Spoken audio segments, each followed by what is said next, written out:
S, big breaking news ಇದು. ಏನು ದಾವಣಗೆರೆ ಉಪಚುನಾವಣೆ ಮುಸ್ಲಿಂ ಸಮುದಾಯದವರು ಶಾಕ್ ಪಟ್ರ ಅಂಥೇಳಿ ಕಾಂಗ್ರೆಸ್ಗೆ. ಏನು ಕಾಂಗ್ರೆಸ್ ಪರ ಇದ್ದಂಥ ಮುಸ್ಲಿಂ ಸಮುದಾಯದವರು ಬಿ ಜೆ ಪಿ ಪರವಾಗಿ ಇನ್ನು ಬ್ಯಾಟಿಂಗ್ ಮಾಡ್ತಾ ಇದ್ದಾರೆ ಅಂತಲೇ ಅನಿಸುತ್ತೆ.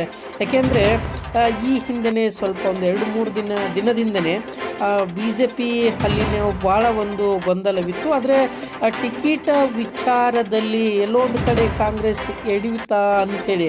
ಯಾಕೆಂದರೆ ಈ ಒಂದು ವಿಚಾರವನ್ನು ನೋಡಿದಾಗ ಮುಸ್ಲಿಂ ಸಮುದಾಯದವರು ಹೋಗಿ ಕಾಂಗ್ರೆಸ್ ಅಭ್ಯರ್ಥಿ ಟಿಕೆಟ್ ಆಕಾಂಕ್ಷಿ ಆದಂಥ ಟಿಕೆಟನ್ನು ನೀಡಿದಂಥ ಅವರಿಗೆ ಹೋಗಿ ಸಿಹಿ ತಿನ್ನಿಸಿ ನಾವು ನಿಮ್ಮನ್ನು ಗೆಲ್ಲಿಸ್ತೀವಿ ಅಂತ ಹೇಳಿರುವ ಭಾಳ ಒಂದು ವಿಶೇಷವಾಗಿ ಕಾಣಿಸ್ತಾ. ಅದು ಮುಸ್ಲಿಂ ಸಮುದಾಯದವರು ಬಿ ಜೆ ಪಿಗೆ ಕಟ್ಟ ವಿರೋಧಿ ಆದರೂ ಸಹ ಕೆಲವೊಬ್ಬರು ಇವತ್ತು ಹೋಗಿ ಬಿ ಜೆ ಪಿ ಅಭ್ಯರ್ಥಿಗೆ ಸಿಹಿ ತಿನ್ನಿಸಿ ನಾವು ನಿಮ್ಮ ಬೆನ್ನ ಹಿಂದೆ ಇದ್ದೀವಿ ಅಂತ ಹೇಳ್ಬಿಟ್ಟು ಇಲ್ಲಿ ವ್ಯಕ್ತಪಡಿಸಿದ್ದಾರೆ. ಅಂದರೆ ಎಲ್ಲೊಂದು ಕಡೆ ಕಾಂಗ್ರೆಸ್ ಎಡವಿತ ಟಿಕೆಟ್ ಕೊಡೋದ್ರಲ್ಲಿ. ಶಾಮನೂರು ಕುಟುಂಬಕ್ಕೆ ಟಿಕೆಟ್ ನೀಡಬಾರ್ದಾಗಿತ್ತು, ಎಲ್ಲೊಂದು ಕಡೆ ಇತ್ತು.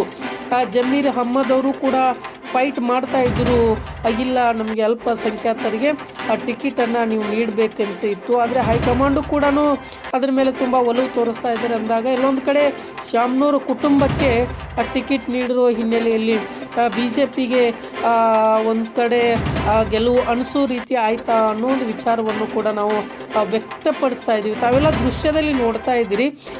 ಏನು ಬಿ ಜೆ ಪಿ ಅಭ್ಯರ್ಥಿಗೆ ಸಿಹಿ ತಿನ್ನಿಸೋದ್ರ ಮುಖಾಂತರ ಮುಸ್ಲಿಂ ಬಾಂಧವರು ನಾವು ನಿಮ್ಮನ್ನು ಖಂಡಿತವಾಗ್ಲೂ ದಾವಣಗೆರೆ ಮತಕ್ಷೇತ್ರದಲ್ಲಿ ಗೆಲ್ಲಿಸ್ತೀವಿ ಎನ್ನುವ ವಿಶ್ವಾಸವನ್ನು ವ್ಯಕ್ತಪಡಿಸಿದ್ದಾರೆ ಅಂತಲೇ ಹೇಳ್ಬೋದು. ಯಾಕಂದರೆ ಈ ವಿಚಾರವನ್ನು ನೋಡ್ತಾ ಬಂದಿದ್ದಾಗ ಎಲ್ಲೊಂದು ಕಡೆ ಕಾಂಗ್ರೆಸ್ ಎಡವಿತಾ ಅನ್ನೋ ವಿಚಾರನೂ ಮತ್ತು ಏನಾಗುತ್ತೆ ಅನ್ನೋದನ್ನು ಕೂಡ ಕಾದು ನೋಡಬೇಕು. ಒಂದರ ಮೇಲೆ ಅಂತಲೂ ನಿರ್ಧಾರ ಆಗಲ್ಲ ಅನ್ನುವ ವಿಚಾರವನ್ನು ಕೂಡ ನಾವು ನೋಡ್ತಾ ಇದ್ದೀವಿ.